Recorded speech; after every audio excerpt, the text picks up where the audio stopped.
ஒருத்தர் ஜெயிச்சிட்டாரு போயிட்டாருன்னு உடனே எல்லாரும் ஒரு என்ன ஒரு கம் டவுன் ஒண்ணு ஆவாங்க. அவ்வளவுதான் முடிஞ்சிருச்சு. அடுத்தது அவர் வேலையை பார்க்க போறாரு. நம்ம வேலையை பார்க்கலாம் தான் இருப்பாங்க. ஆனா இருக்க இருக்க இவருக்கான ஒரு கிரேஸ்ன்றது ரொம்ப பயங்கரமா உயர்ந்துகிட்டே போகுது. காரணம் என்னன்னா அவருடைய நடவடிக்கைகள் தான். ஒரு முதலமைச்சரா உட்காந்துட்டோம், ஷூட்டிங் நடத்தலாம், விளம்பரம் போடலாம்னு இல்லாம, ஊன்னு போஸ்ட் குடுக்காம, அவரோட பணிய வந்து அவரோட முகத்துல தெரியுது அந்த டயர்டு எவ்வளவு இருக்குன்றது வந்து தெரியுது வந்து. எப்படி இருக்கு அப்படின்றது தான். இன்னைக்கு வந்து சட்டமன்றத்துல நடந்த நிகழ்வுகள்லாம் எல்லா பசங்களும் போட்டுட்டு இருக்காங்க. ஆனா நான் ஐபிஎல் கூட ஃபுல்லா பார்க்க மாட்டேன். என்னை இப்படி உட்கார்ந்து 6 மணி நேரம் சட்டமன்றத்த பார்க்க விட்டியா நான்? எல்லாரும் பசங்க ட்வீட் போட்டுட்டு இருக்காங்க. அந்த அளவுக்கு இன்னைக்கு நல்ல இன்ட்ரெஸ்டாவே நடந்தது. எல்லாரும் அந்த சட்டமன்றத்தோட மாண்பை கடைபிடிச்சு எல்லாரும் வந்து நம்மளுடைய ஹானரபிள் ஸ்பீக்கருக்கும், நம்மளுடைய முதலமைச்சர் அவர்களுக்கும் விஷஸ் தெரிவிச்சிருந்தாங்க. உள்ளன்போடு அவரை பண்ண அந்த மதுபான கடைய மூடக்கோரி உத்தரவிட்ட உத்தரவுகளுக்கும் வந்து பல எதிர்க்கட்சி சேர்ந்த நிர்வாகிகள் வந்து தங்களுடைய ஆதரவு கரங்களை நீட்டிருந்தாங்க. அதுவும் ரொம்ப ரொம்ப மகிழ்ச்சியான தருணம். நான் ஃபர்ஸ்ட் ஆஃப் ஆல் அண்ணா அங்க ஒரு குட்டி ஸ்டோரி சொல்லுவாருன்றது எதிர்பார்க்கல. நன்றி வணக்கம்ன்ட்டு ஒரே முடிச்சிருவாருன்னு நினைச்சு கண்ணி பேச்சல அது பயங்கரமான சிரிப்பலை ஏற்படுத்துச்சு. உங்களை 2 பேர் எல்லாரும் சொன்னாங்க கூட்டிட்டு போய் உட்கார வச்சோம், கூட்டிட்டு போய் உட்கார வச்சோம். ஆனா அதுக்கு ஒரு ஸ்டோரி எடுத்து விட்டாரு பாருங்க அண்ணன். உங்களை கூட்டிட்டு போய் உட்கார வைக்கிறது இல்ல. உங்களை இழுத்துட்டு போய் உட்கார வைக்கிற மாதிரியான ஒரு ஹிஸ்டரி அதுக்கு ஒண்ணு இருக்குன்னு சொன்ன அந்த இது இன்னைக்கு நமக்கு வரலாறு தெரியுதுல. இதுதான் இன்னைக்கு தேவை. சட்டமன்றத்தை நம்ம பார்க்கும்போதுதான் பல வரலாறுகள்ன்றது நமக்கு தெரியும். ஏன்னா ஒவ்வொரு பழம்பெருமையான அரசியல்வாதிகள் அங்க இருப்பாங்க. சிலர் புது எம்எல்ஏஸும் இருப்பாங்க. நான் ஒரு சில பேர் நம்மளும் புதுசா பாக்குறவங்களா இருப்பாங்க சட்டமன்றத்தை வந்து. அப்பதான் அந்த ஏன்னா லாஸ்ட் 5 வருஷத்துல வந்து பாத்தீங்கன்னா இந்த லைவ்ன்றதே இருக்காது. அவங்களுக்கு என்ன தேவையோ அதை கட்டி ஒட்டி எல்லாத்தையும் பண்ணுவாங்களே தவிர நமக்கு வந்து பாத்தீங்கன்னா ஒரு ஹிஸ்டரின்றது தெரியாது. இப்ப எதிர்கட்சியில இருக்கவங்க அவங்களுடைய வரலாறுகள் சொல்லுவாங்க. ஆளுங்கட்சியில இருக்கக்கூடிய அவங்களுடைய வரலாறுகள் சொல்லுவாங்க. அப்படி இப்ப எதுவுமே அந்த 5 வருஷத்துல சட்டமன்றத்தால வந்து ஒரு அரசியல நம்ம என்ன கத்துக்கணும்னு ஒண்ணுமே இல்லை. வெளிநடப்பு செஞ்சாங்க, போனாங்க, வந்தாங்க, கத்துனாங்க, சண்டை போட்டாங்கன்னு தவிர மக்களுக்காக அவங்க என்ன பேசுனாங்க, இவங்க என்ன செஞ்சாங்க, இதுக்கு முன்னாடி சட்டமன்றத்துல எப்படிப்பட்ட நடைமுறைகள்லாம் நடந்துன்றது வரலாறே நமக்கு தெரியல. எல்லாருமே வலியுறுத்துறாங்க, அந்த லைவ் போடுங்க போடுங்க எல்லாம் வலியுறுத்தினாங்க. திமுகவை தவிர அவங்க வலித்திருந்தா ஜோக் ஆஃப் த இயர் ஆயிருக்கும். அவங்கள தவிர எல்லாருமே வலியுறுத்தினாங்க. முதல்வரும் சபாநாயகரும் அதுக்கு ஒரு உறுதிமொழி கொடுத்துறாங்க. எல்லாருமே சமமா நடத்துவோன்றதும் இந்த லைவ்ன்றதும் கண்டிப்பா போவோம். ஏன்னா நம்ம ஒரு மக்களுக்கான கவர்மெண்ட். நமக்கு என்ன அச்சம் பாகுபாடுன்னு ஒண்ணு இருக்க போகுது. ப்ரோ அதனால லைவ் சாரி போவோம். இன்டரப்ட் இந்த பண்றதுக்கு. ம், பிரேம்லதா ம், விஜயகாந்த் அவங்க வந்து போற போக்குல ஒரு குத்திட்டு ம், போனாங்க பாத்தீங்களா? போன வாட்டி மாதிரி ஆளும் கட்சிய மட்டும் ம், ஃபோக்கஸ் பண்ணாம, எதிர்க்கட்சி பேசும்போதும் ஃபோக்கஸ் வைங்கன்னு சொல்லி அவங்க வந்து பேசும்போதே ஒரு ம். குத்துனாங்கல்ல. என்ன எங்க அண்ணன் எப்படின்னா அதான் போறது அக்கா அண்ணியாரோட அடிய எப்படின்னா எங்க அண்ணன் எப்படின்னா தப்பு பண்ணிட்டாரு அப்படின்னு ஆரம்பிக்கிற மாதிரிதான் இல்ல எல்லாத்தையும் வழக்கம் போட்டு போல விடும். அப்புறம் துரந்தர் வேலைய பார்த்த மாதிரியே எனக்கு ஃபீல் இருந்துச்சு ப்ரோ. அவங்க பேசும்போது. சத்தியமா சத்தியம். அப்புறம் ஒருத்தர் பேசினாரு நாங்க தான் சீனியர்னு தனக்குத்தானே நாச்சியப்பன் பாத்திரம் கடையில இது வச்சிருந்தோம். அவங்களுக்கு அவங்களே போட்டுக்கிட்டாங்க. அண்ணன் சொன்ன போக்கிரில சொன்ன ஒரு விஷயத்த சொல்றேன். எப்போ வந்ததுன்னு முக்கியம் இல்ல, புல்லட் எப்படி இறக்குறன்றதாண்டா முக்கியன்ற மாதிரிதான் 2.5 வருஷம் ஆச்சு திமுகவுக்கு வந்து பாத்தீங்கன்னா 500 மதுபான கடைகள் மூட வந்த ரெண்டு 3வது நாளே வந்து நேத்து நைட்டு நியூஸ் ஸ்ப்ரெட் ஆகுது. 3வது நாள் ஜீவோ வந்து மக்களுக்கு வெளியிடுது. இப்படி இருக்கணும் ஒரு அரசாங்கம். மக்களுக்கு எப்படி இருக்குன்றது ஒரு அரசாங்கம் தான் இது நடக்குது. நான் தான் சீனியர், நான் தான் பெரியவர் சப்போர்ட்டை அடிச்சுக்கிற காரணத்தினால்தான் மக்கள் எவ்வளவு வெறுத்து ஒதுக்குறாங்கன்றத மாண்புமிகு எதிர்க்கட்சி தலைவர் உதயநிதி அவர்கள் புரிஞ்சுக்கணும். என்ன 1.5 கோடி வாக்கு நீங்க ஒண்டியா வாங்கலீங்க சார், கூட்டணியோட வாங்கினீங்க சார், அதையும் முதல்ல தெரிஞ்சுக்கிங்க சார். திமுக வாக்குகள்னு சொல்லி பாருங்க, அப்ப தெரியும் லட்சணம்ன்றத. அங்கேயும் போய் உட்காந்துக்கிட்ட அத நானும் ஓரளவுக்கு பரவாயில்ல ஏதோ மாண்புக்கு வந்துட்டாரு அப்படின்னு நான் நினைச்சா அப்பயும் எதனா உன சீனியர் உனக்கு வந்து ஊப்பிங்க வேற ஏஐ இமேஜ் போட்டு விளையாடிட்டு இருக்காங்க. முதல்ல ரியாலிட்டி என்னன்றத உங்க கட்சியில ஆய்வு பண்ண விடுங்க. முதல்ல தோத்ததுக்கு காரணம் என்ன? அந்தந்த உங்க இது ஒரு மாவட்டத்துல தோத்துருப்பாங்க, உங்க தொகுதியில தோத்துருப்பாங்க.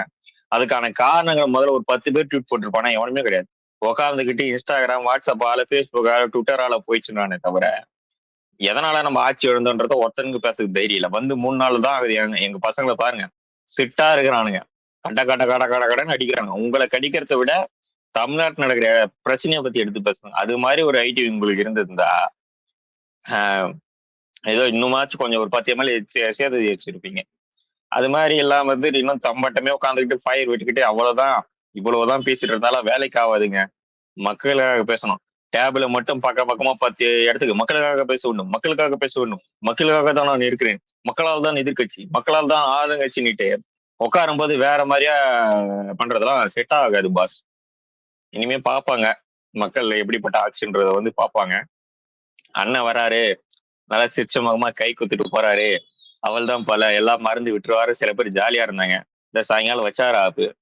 எந்தெந்த அதிகாரிகள் எங்க எங்க மாத்தணுமோ மாத்திட்டு யார் யாரை காத்திருப்பு பட்டியல வைக்கணுமோ வச்சிருக்காரு. அவர் உடனடி நடவடிக்கைன்றது இன்னும் தொடர்றதெல்லாம் நிக்க போறது கிடையாது.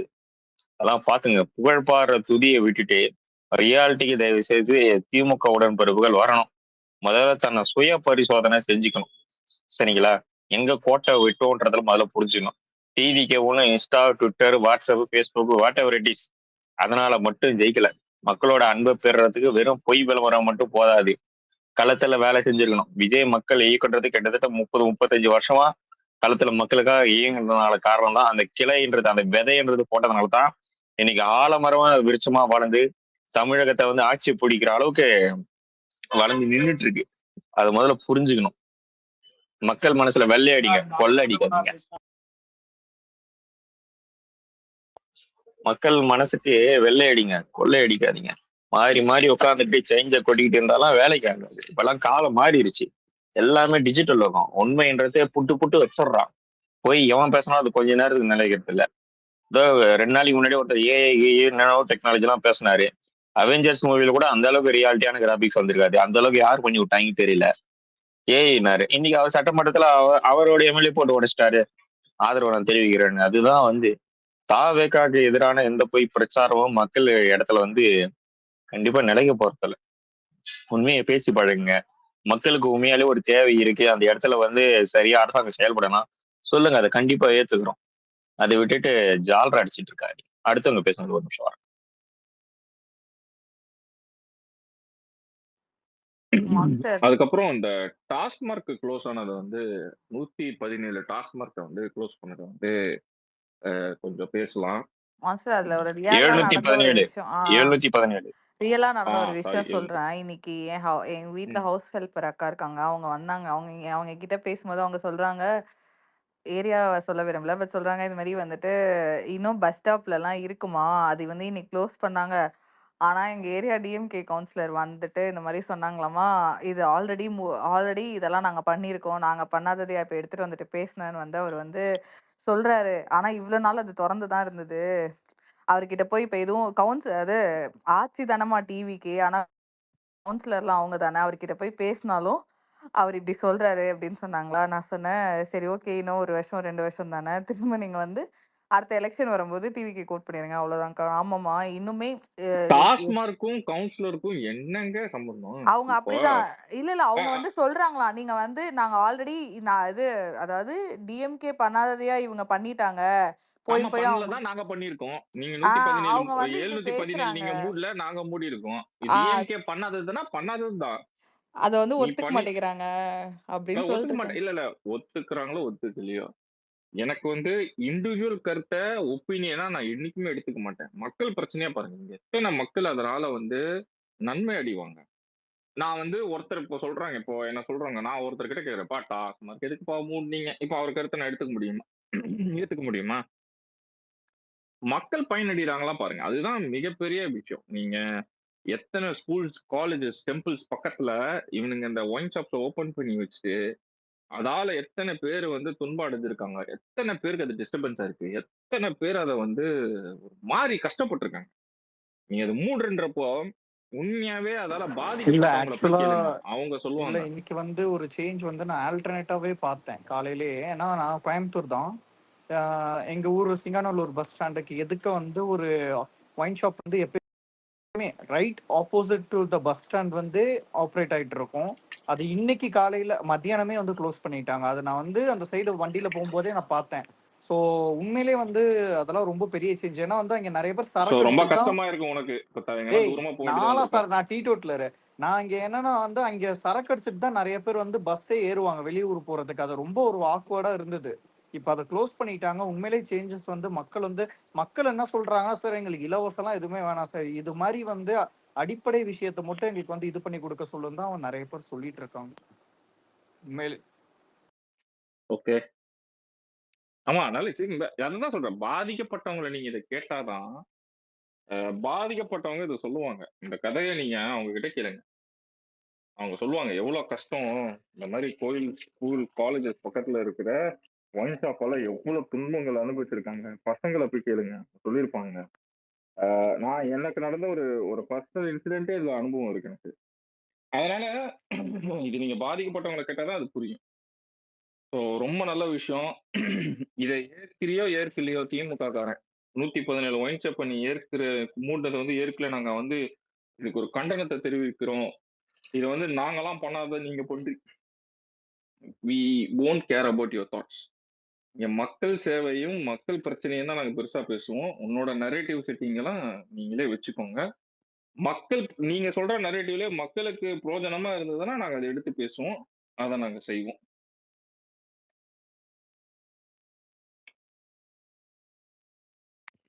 வேற நீங்க ஏதாவது வேற பார்த்தது? அது மாதிரி அந்த பேனர் விஷயம் வந்து பார்ட்டி வந்து இன்னைக்கு வந்து உடனே அட்ரஸ் பண்ணதும் நிறைய பேர் அப்ரிஷியேட் பண்ணிட்டு இருக்காங்க. ஸோ அதுவும் ரொம்ப ஆமா, நான் இதுவும் பார்த்தேன். இதையும் நான் வந்து இங்க நான் மென்ஷன் பண்ணணுன்றத நான் விரும்புறேன். அண்ணன் ஜெயிச்சிட்டாருன்னு அண்ணன் அண்ணன் சொன்ன வேர்ட்லேயே தான், ஜெயிச்சிட்டோம் நம்ம தான் இங்கன்னா அப்படிலாம் கிடையாது. அண்ணன் சொன்னதுதான், இங்க நான் தான் சென்ட்ரல் பவர், இங்க நான் தான் எல்லாமே.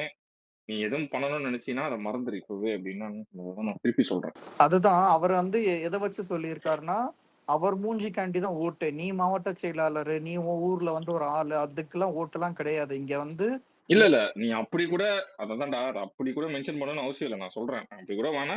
நான் ஒரு இதுவாவே நான் சொல்றேன், தயவு செஞ்சு யாரும் நம்ம தாவேக்கா பசங்களையுமே தான் சொல்றேன், இன்க்ளூடிங் நம்ம பசங்களையுமே தான் சொல்றேன், இந்த பட்டாசு வெடிச்சு பப்ளிக் டிஸ்டர்ப் பண்ற மாதிரி எல்லாம் தயவு செஞ்சு வேணும். அப்படி நீ செலிப்ரேட் பண்ணனா அது அண்ணனே விரும்ப மாட்டாரு. நாங்களே டேக் பண்ணி ஆக்ஷன் எடுக்க சொல்லுவோம். அதுக்கப்புறம் இன்னைக்கு நாங்க அப்படிதான் சொன்னோம். தயவு செஞ்சு அதை பண்ணாதீங்க. யாருமே அதை ட்ரை பண்ணாதீங்க. ஆமா. உங்களுக்கு செலிப்ரேட் பண்ணுமா, எங்கன்னா போயிட்டு ஒரு நான்னா இது பிரச்சனை இல்லாத ஏரியால போய் நீங்க செலிப்ரேட் பண்ணுங்க. மக்கள் டிஸ்டர்பன்ஸ் ஆகாத ஏரியா போய் செலிப்ரேட் பண்ணுங்க. ஓகேவா? அவ்வளோ அது பண்ணுங்க. இல்ல மாஸ்டர், யாரு மக்கள் வந்து கேட்க மக்களுக்கு வந்து பேனர்ல எல்லாம் பிரச்சனை இல்லை. அவங்களுக்கு என்னன்னா வந்து டிஸ்டர்ப் ஆகாத இடத்துலதான் வைக்க சொல்றாங்க. இல்ல, அரப்போரும் நீ பேனரை வந்து கோர்ட் இப்போ சென்னை ஹைகோர்ட் வந்து உத்தரவுப்படி நீ பேனர்ஸை வந்து நீ ரூல்ஸ் அண்ட் ரெகுலேஷன்ஸ் நார்ம்ஸ்க்கு ஏற்ற மாதிரி தான் வைக்கணும். நீ பாட்டு இஷ்டத்துக்குலாம் வைக்கக்கூடாது. புரியுதா? பேனரால எவ்வளவு பிரச்சனை டிவிக்கு ஃபேஸ் பண்ணிருக்குன்னு எனக்கு தெரியும். So அதனால சொல்றேன், அதுவுமே நீங்க சட்ட ரீதியா நீங்க வந்து கார்பரேஷன்ஸ்ல கேட்டு வைங்க. அதுல ஒன்றும் தப்பு இல்லை. நம்ம தான் ரூலிங் பார்ட்டி, நம்ம தான் செட் அண்ட் எக்ஸாம்பிளா இருக்கணும். நான் திருப்பி திருப்பி சொல்றேன், இதுக்கு முன்னாடி இருந்தவன் ஒரு அராஜக போக்குல இருந்தான். அந்த மாதிரி நம்ம இருக்கக்கூடாது. மக்கள் கிட்ட இந்த பசங்க என்னமா வேலை செய்யறானுங்க பாரு, அப்படிதான் இருக்கணும். என் அண்ணன் என்ன பண்ணியிருக்காரு இன்னைக்கு அப்படின்ற சொசைட்டில ஒண்ணு இருக்குல்ல, அதை நீ தான் பெரிய பிரதிபலமா நீ காட்டணும். நீ உட்காந்துட்டு இந்த அராஜகம் பண்றதெல்லாம் பண்ணனா அவருக்கு தான் கெட்டது. இவ்வளவு கஷ்டப்பட்டு பண்ணதெல்லாம் கெட்ட நேம் வாங்குறதுக்கா? அது யாரும் பண்ணாதீங்க. தயவு செஞ்சு தவிர்த்துருங்க. அதை அப்படியே மறப்போம். மான்ஸ்டர் இது இனி அதை சாரி கண்டினியூ. சொல்லுங்க. சொல்லுங்க. இல்ல இன்னொரு விஷயம் என்னன்னா, நம்ம எக்ஸ்டர்னல் அஃபேர்ஸ் மினிஸ்டருக்கு வந்து இன்னைக்கு லெட்டர் போயிருக்கு. நம்மளோட ஃபிஷர்மேனை வந்து ஸ்ரீலங்கால வழக்கம் போல கொஞ்சம் 6 பேரை அரெஸ்ட் பண்ணியிருக்காங்க. ஆமா, ஐயோ இதை மறந்துட்டேன். சூப்பர். அது நீ பேசணும். ஃபிஷர்மேன்ஸ்க்காக அண்ணன் வந்து நீங்க சைன் பண்ணிருக்காரு.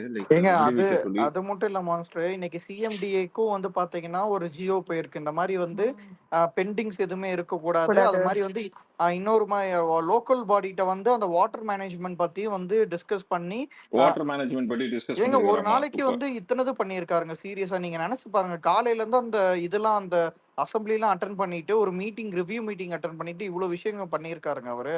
நம்மளுக்கு சாதாரணமா நினைச்சிட்டு இருக்கோம். ஆனா சீரியஸா இல்ல ரொம்ப இது ரெண்டுமே ரொம்ப ஹைலைட் பண்ணி பேசணும் மான்ஸ்டர். ஒன்னு அந்த ஃபிஷர்மேன் அண்ட் இன்னைக்கு வந்து பப்ளிக் பிடபிள்யூடின்னு நினைக்கிறேன். ஆமா, வாட்டர் பாடிஸ் வாட்டர் பத்தி பாடிஸ் பேசியிருக்காரு. எங்கெங்கெல்லாம் அப்புறம் வாட்டர் ஷார்டேஜ் ஸ்கேர்சிட்டி இருக்கக்கூடாது, ஷார்டேஜ் இருக்கக்கூடாது. இது வந்து அது இமீடியட்டா அட்ரஸ் பண்ணதெல்லாம் I think highly ah commendable monster. சரி அதை பத்தி பேசுங்க. அது ரெண்டு தான் மெயின். ஆமாமா, சம்மர் டைம். சி அவரு அது பை வேர்ட் அவர் எல்லா வாட்டியும் சொல்றதுதான். அதையும் நான் திருப்பி நான் சொல்றதுல வந்து ரிப்பீட் பண்றதுல தப்பு இல்லை. Like to serve people. So மக்கள் தான் அவரோட முதல் ப்ரிஃபரன்ஸ். ஓகேவா? அவருக்கு சொந்த பிரச்சனை அவ்வளவு இருந்தபோது கூட நீங்க அதை பத்தி எல்லாம் கொல்லப்படாதீங்க, மக்களுக்கு சேவை செய்ய தான் வந்திருக்கும், அதை செய்வோம்னு சொன்னாரு. இன்னைக்கு அதை தான் மேன் பை கூட வந்திருக்காரு. ஸோ சூப்பரா அட்ரஸ் பண்ணாரு. சம்மர் டைம் வாட்டர் ஷார்டேஜ் எங்கெல்லாம் இருந்ததுன்னா அதை ரெக்டிஃபை பண்ணுங்க, அதை பாருங்கன்னு இருக்காரு. ஸோ இல்ல சென்னையில அதுவும் இல்ல இந்த நம்ம சம்மர் டைம்ல சென்னை வந்து ஒரே நிமிஷம் சாரி சந்தோஷ் ப்ரோ, இந்த சம்மர் டைம்ல வந்து நிறைய ரூரல் ஏரியாஸ்ல எல்லாம் வாட்டர் ஸ்கேசிட்டி இருக்கலாம். ஸ்பெசிஃபிக்கா அதுதான் அவங்க வந்து இல்ல அட்ரஸ் பண்ணிருக்காங்க. இல்ல கிரேஷியஸ், இன்னொரு பிரச்சனை என்னன்னா அந்த லோக்கல் பாடியில வந்து டிஎம்கே கவுன்சிலர்ஸும் மேயர்ஸும் தான் இருக்காங்க. அவங்க கொஞ்சம் இப்போ லெத்தாஜிக்கா இருக்காங்க. எக்ஸாக்ட்டா நான் அந்த பாயிண்ட் அவங்க தான் சொல்ல அவங்க வந்தேன். லெத்தாஜிக்கா இருக்காங்க ரொம்ப. நம்ம கவர்மெண்ட் ஃபார்ம் ஆயிட்டனால இப்ப தண்ணி வரலனாலும் அவங்கள்ட்ட கேட்டா வந்து லெத்தாஜிக்கா கொஞ்ச இருக்காங்க. நேரத்துக்கு முன்னாடி கரண்ட் நான் சொன்னல மான்ஸ்டர், ஆமா என் ஹவுஸ் ஹெல்ப்பர் சொன்னாங்கன்னு சொல்லிட்டு அந்த லெத்தாஜிக் see, அது ஆன்சர் அதான். அண்ணன் கவுன்சிலர்ஸ் ஆமா வந்து டிஎம்கே அண்ணன் பீப்புளா இருக்கிறனால அந்த கம்யூனிகேஷன் கேப் வந்து லைக் லிட்ரேட். இதை விட இன்னொரு இன்சிடென்ட் என்னன்னா, நேத்து நைட் அவங்க ஏரியால வந்து டிரான்ஸ்ஃபார்மர் வச்சிருக்கு. அண்ட் யூஸ்வலா அவங்களுக்கு வந்து அந்த ஏரியா கம்யூனிட்டில சம் வாட்ஸ்அப் குரூப்போ சம்திங் இருக்கும் போல. ஆல்ரெடி சில விஷயம்லாம் என்கிட்ட ஷேர் பண்ணியிருக்காங்க. அவங்க எப்படி ரியாக்ட் பண்ணாங்க, அவங்க தோத்ததுக்கெல்லாம் என்கிட்ட சொல்லியிருக்காங்க. நான் அந்த வாட்ஸ்அப் சாட்ஸ்லாம் படிச்சிருக்கேன்னு வச்சுக்கோங்களேன். இன்னைக்கு வந்துட்டு சொல்றாங்க, இது மாதிரி இன்னைக்கு வந்து இபிலேருந்து வந்து சரி பண்ணியிருப்பாங்கம்மா. ஆனா நாங்க நைட்டு போய் சொல்லும் போதுமே கவுன்சிலர்ஸ்லாம் டிஎம்கே பீப்புளா இருக்கனால அந்த டிஃபரன்ஸ் இருக்கு அப்படின்னு இன்னைக்கு இப்போ டெவில் ப்ரோ சொல்லும் போதும் என்னால அதை கனெக்ட் பண்ண முடியுது. கிரவுண்ட் லெவல்ல அது நடக்குது, பட் அது அடுத்த லெவல் எடுத்துட்டு போனா சரியாயிடும்னு வச்சுக்கோங்க. But still they are. இல்ல கிரேஷியஸ், அதை வந்து நம்ம எடுத்துட்டு போகணும். ஏன்னா வந்து பீப்புளுக்கு வந்து என்ன தெரியுமா கண்டிப்பா தாட் வரும், சரி நம்ம மேல ஒரு ஒப்பீனியன் வரும். அந்த வந்து ஒப்பீனியன் இல்ல, இங்க இருக்கிற கவுன்சிலர் வந்து டிஎம்கே, அந்த கவுன்சிலர் வந்து போய் அப்ரோச் பண்ண சொல்லி நம்ம சொல்லணும். ஏன்னா வந்து ரொம்ப லத்தாஜிக்கா இருக்காங்க. எனக்கு தெரிஞ்ச லோக்கல் அது பாடி நம் எலெக்ஷன் வந்து அடுத்து 1 இயர்க்குள்ளேயே வச்சு இவங்க எல்லாரையும் வந்து வீட்டுக்கு அனுப்பிடணும் சீக்கிரமா. நான் வந்து ஆனா ஹானஸ்டா அசம்ஷன்ல பேசல. நான் கொஞ்ச நேரத்துக்கு முன்னாடி இங்க நடந்தது வந்து எனக்கு இட் வாஸ் ஹார்ட் ஹிட்டிங். கண்டிப்பா நான் அதை சொல்லணும்னு நினைச்சேன். ஆமா மாஸ்டர். சரி ஓகே, நீங்க நைஸ் நைஸ். அண்டு தமிழக சட்டப்பேரவை தாவேகாக்கு தமிழக அரசின் தலைமை கொறடாவாக நியமிக்கப்பட்டவர் யாருன்னா சபரிநாதன். ஓகேவா? விருங்கம்பாக்கம் தாவேகா எம்எல்ஏ. அவர் யாருன்னு உங்களுக்கு நான் வந்து சொல்லி தெரிய வைக்கணும் இல்ல. பிரகாஷ் ராஜ் வந்து ஒரு வார்த்தை சொன்னாரு. என்ன சொன்னா, டிரைவர் மகன் எம்எல்ஏ ஆயிடலாமா, துண்டை போட்டு எம்எல்ஏ வைக்கிறியா அப்படின்னு கேட்டதுக்கு எங்க அண்ணன் வந்து இன்னைக்கு தமிழக சட்டப்பேரவையை எங்க கட்சி, எங்க தாவேக கட்சிக்கு, அதாவது தமிழக அரசின் கட்சிக்கு கொறடாவா நியமிச்சிருக்காரு.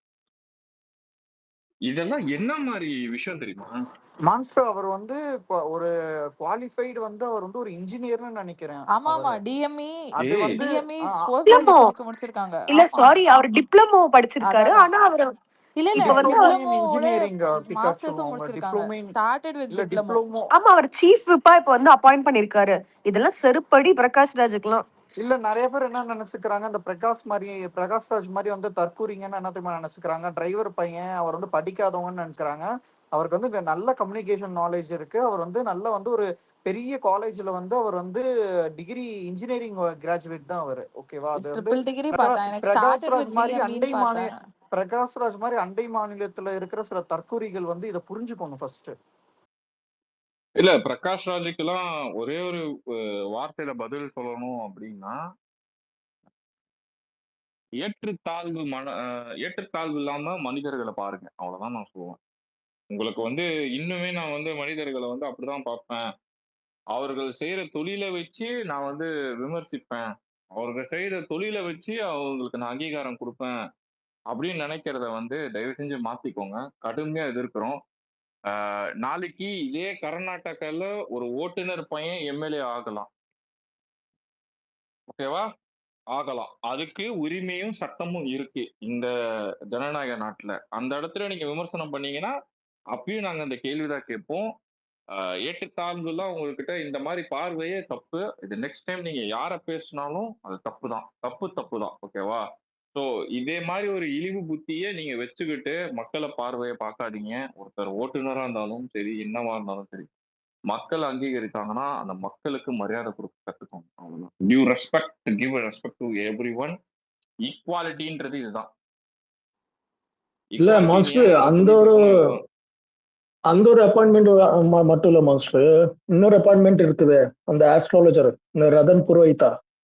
அவரை வந்து ஓஎஸ்டி அப்பாயிண்ட் பண்றதுக்கு வந்து அது வந்து பர்சனல் செக்ரட்டரிங்க. அது வந்து நான் சொல்லிடுறேன். அது சொல்லிடுறேன். அது தேவையில்லாம நம்ம ஆளுங்களே போட்டுட்டு ஏன் அண்ணா இப்படி பண்ணாங்கன்னு சொல்லி கேட்டுட்டு இருக்காங்க. அது என்ன ஏதுன்னு தெரியாமலே நம்ம ஆளுங்களே போட்டுட்டு கேட்டுட்டு இருக்காங்க. அதுதான் வருத்தமா இருக்கு. இது அண்ணனோட பர்சனல் நாள் தான். எனக்கு தெரிஞ்ச சில விஷயங்களும் நான் சொல்லக்கூடாதுன்னு இருக்கேன். ஓகேவா? அண்ணன் வந்து ஒரு விஷயத்த பண்றாருன்னா சும்மா பண்ண மாட்டாரு. நீ நினைக்கிற மாதிரி பிளண்டா பண்ணக்கூடிய ஆள் கிடையாது. அவரு அதுதான் எந்த அளவுக்கு சொல்லிடுறேன். அவரு எந்த அளவுக்கு போக்கஸா இருந்தாருன்னா, நல்லா பாரு, பதவியேற்று விழாதுக்கு அப்புறம் அவர் வந்து ஸ்பீச் கொடுக்குறாரு. அப்போ நீ வந்து எதிர்கட்சிக்கு வார்னிங் கொடுப்பாங்க அந்த மாதிரிலாம் பார்த்திருக்கேன். சொந்த கட்சிக்காரனுக்கு வார்னிங் கொடுத்தாரு. இங்க இன்னொரு அந்த பவர் இந்த பவர்லாம் கிடையாது. ஒரே பவர் நான் தான். யாராவது ஆடணும்னு நினைச்சீங்கன்னா இதெல்லாம் எவ்வளவு பெரிய ஸ்ட்ராங் ஸ்டேட்மெண்ட் தெரியுமா? கீப் இட் இன் யுவர் மைண்ட்ன்றாரு அவரு. ஸோ இங்க வந்து அண்ணனுக்கு தெரியும். ஓகேவா? நான் இப்பயும் பர்சனலா சொல்றேன். மேபி நீ அஃபண்ட் ஆயிருப்ப. சில பேர் அஃபண்ட் ஆயிருப்ப. ஆனா ஒரு செகண்ட் நீ யோசி. அதை யோசிச்சுட்டு பேசு. இன்னைக்கு எனக்கு கோவம் ஒரு இல்ல நான் வந்து அஃபெண்ட் ஆகல. நான் வந்து அதை பார்த்துட்டு தான் இருந்தேன். அதாவது ஆபீசர் ஓஎஸ்டினா ஆபீசர் ஆஃப் தி ஸ்பெஷல். நீ அஃபண்ட் இல்லப்பா. இங்க நிறைய பேர் அஃபண்ட் ஆயிருக்காங்க. ஆமா ஆஃபீஸர் ஆன் ஏங்க ஸ்பெஷல் இது டியூட்டி. Special duty. இதுக்கு வந்து அவருக்கு ஒரு வந்து நிமிஷம் இருங்க. இதுக்கு திருவாவளவனே வந்து கரெக்டான ஒரு இது எக்ஸ்பிளனேஷன் கொடுத்திருக்காரு. இப்ப அவர் வந்து ஆமா ஏங்க அவரு நம்மளோட ஸ்போக்ஸ் பர்சன். சரி ஸ்போக்ஸ் பர்சன் இல்லைனாலும் நான் சொல்றேன், அது வந்து office of the special duty. அவருக்கு வந்து எந்த பர்மிஷனும் இல்லாம புரோட்டோகால் முகாந்திரம் வந்து டைரக்டா வந்து சிபி, அதுவும் அதுல ஸ்பெஷலா பிராக்கெட்ல கொடுத்திருக்காரு பொலிட்டிக்கல், நாட் கவர்மெண்ட். அவருக்கு வந்து கவர்மெண்ட்ல வந்து எந்த இதுமான இதுவும் இருக்காது, ஒன்லி பொலிட்டிக்கல் அட்வைசிங் மட்டும்தான் இருக்குதுன்னு சொல்லி கரெக்டா போட்டிருக்காங்க. இது தெரியாம நிறைய பேர் வந்து கவர்மெண்ட் போஸ்ட் எப்படி கொடுக்கலாம் அப்படி இப்படின்னு சொல்லிட்டு போட்டுட்டே இருக்கிறாங்க. அதுவும் நம்ம ஆளுங்களே கேள்வி கேட்கறாங்க அங்க போட்டுக்கிட்டு, அண்ணா ஏன் இப்படி பண்ண, மறு ஆய்வு செய்யுங்க அந்த மாதிரி இந்த மாதிரி சொல்லி நம்ம. அதே மாதிரி இப்ப ரீசெண்டா நடக்குது என்னன்னு தெரியுமா? எங்க என்ன பிரச்சனை நடந்தாலும் டக்குன்னு டிஎன் போலீஸ் அட்டாக் பண்றது, சைபர் ஆபீஸ் அட்டாக் பண்றது, சிஎம்ஓ அட்டாக் பண்றது, நம்ம ஆளுங்க பண்ற வேலை எல்லாத்துக்குமே. ஆனா இதே இடத்துல வந்து நம்ம ஆளுங்க இது பண்றது வந்து அங்க இருக்கிற நம்மளோட மாவட்ட செயலாளர்களோ இல்ல அதுக்கு கீழே இருக்கிறவங்கள கூப்பிட்டுட்டு இந்த மாதிரி இங்க பிரச்சனை இருக்கு பாருங்க சொல்றது வேண்டியதுதான். அது பிரச்சனை முடிச்சு கொடுப்பாங்கல்ல. எதுக்கு டைரக்டா வந்து டிஎன் போலீஸ் ஆபரேஷன் ரீச் பண்ண முடியாதவங்க அந்த மாதிரி பண்ணுவாங்க ப்ரோ. இல்ல எல்லாத்துக்குமே கிரேஷியஸ் எல்லாத்துக்குமே இப்ப என்ன டேக் பண்றாங்க தெரியுமா? சிஎம்ஓ டேக் பண்றாங்க எல்லாத்துக்குமே. அண்ணா இதை பாருங்க, அண்ணா டிவி கேச்சு இது பாருங்க, எல்லாத்துக்குமே டேக் பண்றாங்க இப்போ. இல்ல இங்க பாருங்கப்பா. சந்தோஷம் உங்களை நான் ஸ்டாப் பண்றதுக்காக நீங்க இது பண்ணிக்க, தப்பா எடுத்துக்காதீங்க. நான் சொல்ல வேண்டியதை சொல்லிடுறேன். கண்டிப்பா பண்ணுவாங்க. ஒருத்தருக்கு அந்த உரிமை இருக்குன்னு நினைச்சு பண்றாங்க, பண்ணட்டும். அது தப்பு கிடையாது. அது பண்றவங்க பண்ணட்டும். அதை பண்ணுங்க, ஏன் பண்றீங்கன்னு அந்த கேள்வி கேட்கக்கூடாது. அவங்க பண்றவங்க பண்ணட்டும். அது அவங்க ஏதோ சொல்லணும்னு நினைக்கிற கருத்தை நீங்க வந்து விட்டுருங்க. ஆனா நான் சொல்ல வேண்டியது ஒண்ணுதான். அண்ணன் ஒண்ணு பண்ணாருன்னா அது கண்டிப்பா அதுல ஒரு அர்த்தம் இருக்கும். நான் அண்ணனை ப்ரைஸ் பண்ணியோ இல்ல அண்ணனை வந்து ரொம்ப ஒரு அப்படி இந்த காட் மாதிரி ட்ரீட் பண்ணி பேசணும்னு அவசியம் இல்லை. அவர் பிளண்டா பண்ண மாட்டாருன்னு நான் ரொம்ப நம்பிக்கையில இருக்கேன். எனக்கு ரொம்ப தெரியும். பர்சனலா அவரை தெரிஞ்சவங்க நிறைய பேர் இதை சொல்லி நான் கேள்விப்பட்டிருக்கேன். எனக்கும் அது தெரியும். அதனால சொல்றேன், அவர் பிளண்டாலாம் ஒரு விஷயம் பண்ண மாட்டாரு. ஓகேவா? அதுல அவர் ஒரு புரிதலோட தான் அது பண்ணிருக்காரு. ஓகேவா? So 100% monster. நீ சொன்ன மாதிரி இன்னைக்கு காலையில இருந்து இன்னைக்கு காலையில இருந்து என்னென்ன பண்ணாரு? 717 டாஸ்மாக் க்ளோஸ் பண்ணாரு. சரியா? அதுக்கப்புறம் வந்து என்ன பண்ணிருக்காரு? 65 இடத்துல வந்து ட்ரக்ஸ் ஸ்குவாடுக்கு வந்து ஒரு ஆர்டர் ஆச்சு. 65 இடத்துல பிரத்யேகம் சென்னையில 12, ஒவ்வொரு இடத்துலயும் அந்த இது வந்து வந்திருக்குது. எத்தனை இடத்துல வந்து திருநெல்வேலி, சேலம் அங்க என்னென்ன இருக்குது வந்து அத்தனை இடத்துலயும் ட்ரக் ஸ்குவாடோட இது வந்து ஓபன் பண்றதுக்கு எல்லாமே இறங்கியாச்சு. ஜியோ போயிடுச்சு. சரியா? மீனவர்களை அரெஸ்ட் பண்றதுக்கு சிவசங்கர் அவர்களுக்கு சென்ட்ரல் கவர்மெண்ட்க்கு வந்து லெட்டர் எழுதியிருக்காரு. உடனே பொள்ளாச்சியில பஸ் ஆக்சிடென்ட்ல இறந்தவருக்கு வந்து 3 லட்சம் ரூபாய், அடிபட்டவருக்கு வந்து 1 லட்சம் ரூபாய் உடனடியா நிவாரணம் அறிவிச்சிட்டாரு. பொள்ளாச்சி கோயம்புத்தூர் பல்லடம் பஸ் ஆக்சிடென்ட்ல. சரியா? அதுக்கப்புறம் வந்து சென்னை முனிசிபல் அட்மினிஸ்ட்ரேஷன்ல வந்து அத்தனை பேருக்கு வந்து சம்மர்ல வந்து தண்ணி வர பிரச்சனை இல்லாம பண்றதுக்கு இருக்காரு. அதுக்கப்புறம் இந்த ஒரு அப்பாயின்மெண்ட்டுக்காக வந்து இத்தனையும் நல்லது செஞ்சது வந்து இந்த ஒரு அப்பாயின்மெண்ட் போட்டது வந்து எல்லாத்தையும் அப்படியே எல்லாரும் வந்து இதை எடுத்துட்டு வராங்க, இந்த அப்பாயின்மெண்ட் எடுத்துட்டு வராங்க. இன்னொரு நியூஸ், இது மட்டும் இல்ல, இன்னைக்கு 717 மட்டும் இல்ல, 2 வாரம் கழிச்சு 750 டாஸ்மாக் மறுபடியும் க்ளோஸ் பண்ண போறாரு. கிட்டத்தட்ட 1500 டாஸ்மாக் வந்து இன்னும் க்ளோஸ் பண்ண போறாரு. டைமிங் வந்து 12 to 8 ஆக்க போறாரு. 12 மணில இருந்து நைட் 8 மணி வரை ஆக்க போறாரு. இதெல்லாம் பண்றாரு. இப்ப அத்தனை பேரை போய் சந்திச்சுட்டாரு. இதெல்லாம் பண்ணும்போது இந்த மாதிரி வரும்போது கொஞ்சம் யோசிக்கலாமா? அவர் எதுவும் யோசிக்காம அதுக்கப்புறம் வந்து அந்த இப்ப சொன்னேன் ஷபரீஷ் வந்து சீஃப் செக்ரட்டரி, சீஃப் விப்பா அதை அப்பாயிண்ட் பண்ணிருக்காரு. எத்தனை ஐஏஎஸ் ஆபீசரை வந்து டிரான்ஸ்பர் பண்ணிருக்காரு. இத்தனை இதுவும் பண்றாரு இல்லையா? முக்கியமா என்ன சொல்லணும்னா, திமுகக்கு சொம்படிச்ச ஐஏஎஸ் ஐபிஎஸ் ஆபீசரை டிரான்ஸ்ஃபர் பண்ணியிருக்காரு. அது ஆமா அது ப்ரோ, இல்லாம அந்த இவ்வளவு அமுதா செய்யும் போது அமுதா அமுதா ஐஏஎஸ்லாம் வந்து பாத்தீங்கன்னா, நான் கரூர் கேம்பெயின் நடக்கும்போது வந்து நம்மளை வந்து இது பண்றதுக்கு வந்து டக்குன்னு பிரஸ் மீட் கொடுத்து இது பண்ணவங்க. அவங்களாம் வந்து காத்திருப்பு பட்டியலுக்கு வந்து மாத்திருக்காங்க. அது உண்மையிலேயே வந்து நல்ல விஷயம் தான். வெயிட் பண்ணட்டும், அதாவது ஒன்றும் பிரச்சனை இல்லை. இல்ல, இவ்வளவு ஷார்ப் மைண்டட் பொலிட்டீஷியனா 2-3 days அவர் வேலை பார்க்கறது வந்து நேற்று அத்தனை பேரை போய் சந்திச்சாரு இல்லையா? 60 இயர்ஸ்க்கு அப்புறம் போய் நடந்த சம்பவம் தமிழ்நாட்டுல தெரியுமா? 60 வருஷத்துக்கு அப்புறம் ஒரு முதலமைச்சர் வந்து முன்னாள் முதலமைச்சரை போய் பாக்குறது வந்து 60 வருஷத்துக்கு அப்புறம் தமிழ்நாட்டுல நடக்கிற வேலை. கருணாநிதி, ஜெயலலிதா இன்னொரு எல்லாம் விஷயம் என்னன்னா வந்து ஃபினான்ஸ் செக்ரட்டரியா வந்து சித்திகை வந்து அவர் அப்பாயின்மெண்ட் பண்ணியிருக்காரு. ஏன்னா அவர் வந்து நம்ம மெட்ரோ சிஎம்ஆர்ல வந்து டைரக்டரா இருந்தவர். அவர் வந்து ரொம்ப டஃப் நெகோசியேஷன். அவர் வந்து ரொம்ப செம்மையான ஆஃபீஸர் அப்படிங்கிற மாதிரி வந்து நிறைய பேர் ப்ரீவியஸ் கவர்மெண்ட்ல இருக்கவங்களே சொல்லியிருக்காங்க. ஏன்னா வந்து அவர் தான் வந்து இந்த மெட்ரோ ரயிலுக்கு வந்து எக்ஸ்டென்ஷன்ஸ்லாம் வந்து பார்த்தீங்கன்னா டக்குன்னு வந்து அவர் வந்து இது வாங்கி கொடுத்தாரு, அப்ரூவல்ஸ்லாம் வாங்கி கொடுத்து அதை இது பண்ணாரு. ஓகேவா? ஸோ அவரை வந்து ஃபினான்ஸ் செக்ரட்டரியாக போட்டிருக்கிறது வந்து உண்மையிலேயே வந்து ஒரு மாஸ்டர் ஸ்ட்ரோக் தான். ஏன்னா வந்து அந்த மாதிரி ஆஃபீஸர்ஸ் இருக்கும்போது தான் உங்களுக்கு வந்து எது சாத்தியம் இல்லை அப்படிங்கிறது வந்து ஒரு சீஃப் மினிஸ்டருக்கு வந்து டைரக்டாக வந்து கம்யூனிகேட் பண்ணுறதுக்கு வந்து நல்லா இருக்கும். உண்மையிலேயே அது வந்து அந்த மாதிரி 2-3 ஆஃபீஸர்ஸை வந்து ரொம்ப டஃப்பாக இருக்கிற ஆஃபீஸர்ஸே வந்து அவர் போட்டிருக்காரு. உண்மையிலேயே அதெல்லாம் நல்லா அப்ரிஷியேஷன் பண்ணணும். அத்தனை பேரே இன்னைக்கு வந்து மாத்தி இருக்காரு இல்லையா? சூப்பரா இன்னைக்கு மொத்தம் போயிருக்காரு. இப்ப இதெல்லாம் முடிச்சுட்டு எல்லாரையும் பார்த்துட்டு போய் பனையூர்ல போயிருக்காரு. நாளைக்கு ஃப்ளோர் டெஸ்ட் முடிச்சுட்டு போய் வீட்டுக்கு போயிருப்பாருன்னு நினைக்கிறேன். இவ்வளவு பண்ணும்போது அந்த அப்பாயின்மெண்ட்டுக்காக வந்துட்டு ஏன் அண்ணா பண்ணீங்க கேட்கும்போது வந்து அந்த காலையில இருந்து எத்தனை இடத்துல கொண்டு போகலாம், அது பண்ணாம இது பண்ணதுனால தான் ஒரு இதனால நான் சொன்னேன், வேற எதுவும் இல்லை.